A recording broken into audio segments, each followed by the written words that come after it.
Hello guys, नमस्कार। Welcome to new blog. तो आज के ब्लॉग में आप सभी का स्वागत है। तो हमने जो है कि आज सोचा है कि ब्लॉग में बनाया जाए रोमानिया में रहने का खर्च कितना आता है। तो आज के ब्लॉग में हम ये बताएंगे, जिसमें से 5-6 पॉइंट है। तो एक एक पॉइंट को हम देखेंगे। तो पहले हम बता देते हैं।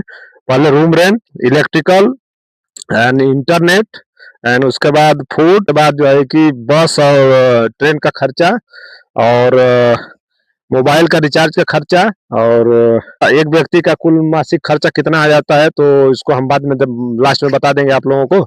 तो ब्लॉग में बने रहो। तो चलो बताते हैं एक एक चीज। तो रूम रेंट जो है कि वैसे तो हम लोगों का लगता नहीं है, हम लोग वर्कर हैं तो रूम रेंट नहीं लगता है। तो लेकिन कंपनी की तरफ से जो है कि एक रूम का, एक अपार्टमेंट का 2-3 रूम का जो है कि 250 से लेकर के 400 तक यूरो तक का है। तो जिसमें जो है कि हमें लगता है कि एक आदमी के ऊपर अगर देखा जाए तो हमारे यहाँ ले रोन में जो सैलरी मिलता है, तो अगर हम रोन में बताएं तो एक आदमी पे 400 रोन के आसपास पड़ता होगा, है ना। हो लगभग लगभग 400 रोन के आसपास पड़ेगा। हमको लगता है कि 6-4 के 24, 400-500 रोन पड़ेगा। तो हम लोग इसे तो रूम किराया देते नहीं है, तो उससे हमारा कोई ज्यादा लेना देना नहीं है। जो नए वर्कर भाई लोग आएंगे ना इधर यूरोप में, तो वो तो आप जब 10 बरस 15 बरस नौकरी करोगे तो आपको खुद समझ में आएगा क्या क्या लगता है। अब आपको जब वैसा रूम लोगे अपना खुद, तो हम लोग वर्कर हैं तो वर्कर से ही मतलब हमारा रूम किराया लगता नहीं है, तो हम लोग रूम का कोई लेना देना नहीं है। इलेक्ट्रिसिटी जो है कि इलेक्ट्रिसिटी में जैसे हमारा क्या है कि हम लोग देते हैं तो हमारा आता है लगभग लगभग 100 रोन, 100 से 150 रोन के आसपास आता है। तो 100-150 रोन का मतलब कि मैं इंडिया का 2000 से 2500, 2000 से 3000 लगभग, जिसमें हम लोग 4-5 लोग रहते हैं। तो ये खर्चा है। और इंटरनेट का अपना जो है कि अलग से वाईफाई अगर रूम पे लगाते हैं हम लोग, तो वाईफाई में अलग अलग रेट है। तो हम लोग तो फिलहाल में डीजी का यहाँ पे लगाए हुए हैं। तो वो उसमें जो है कि हमारा 10-12 रोन 14 रोन जाता है एक आदमी पे। तो 30-35 रोन कुछ ऐसा है। तो उसमें हमारा ये जाता है लगभग, ये समझ लो कि इंडियन रुपीज 200 से 300 के आसपास जो है कि वो बनता है। तो ये हो गया वाईफाई का, जो इंटरनेट जो रूम में लगाते हैं हम लोग। मोबाइल का अलग है, मोबाइल के बाद में बताते हैं।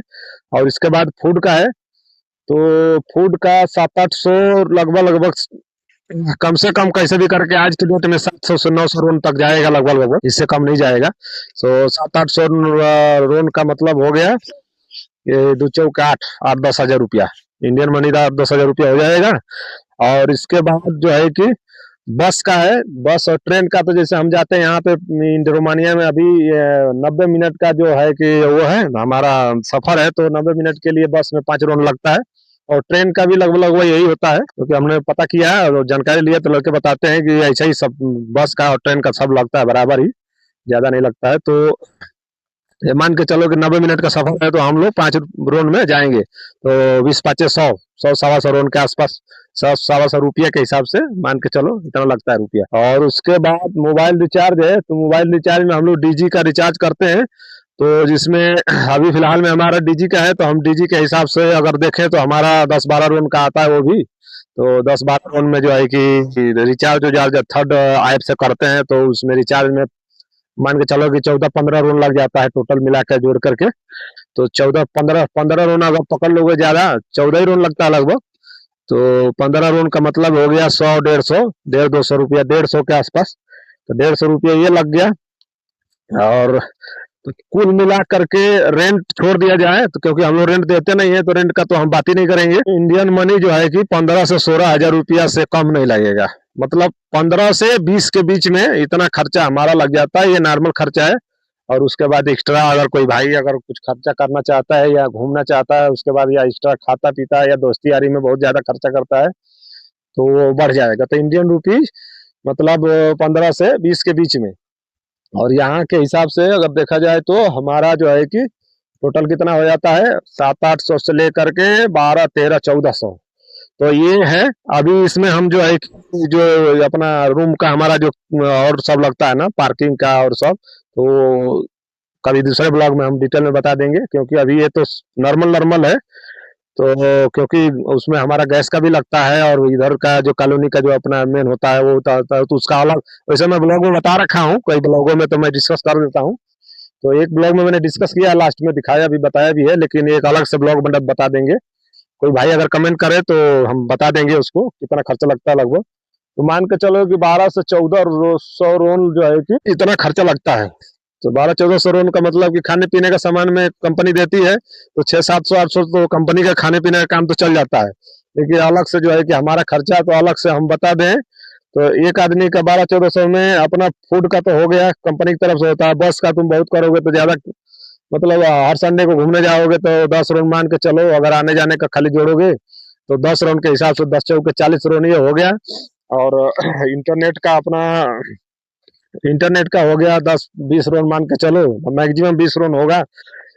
और बस का ट्रेन का हो गया जो है कि 40-50-70-80, मतलब मान के चलो खाली अगर नॉर्मल जोड़ोगे तो 100 राउंड लगता है, लेकिन वो आपके ऊपर डिपेंड है कि आप कितना घूमोगे, कितना खर्चा करोगे। तो ऐसा है।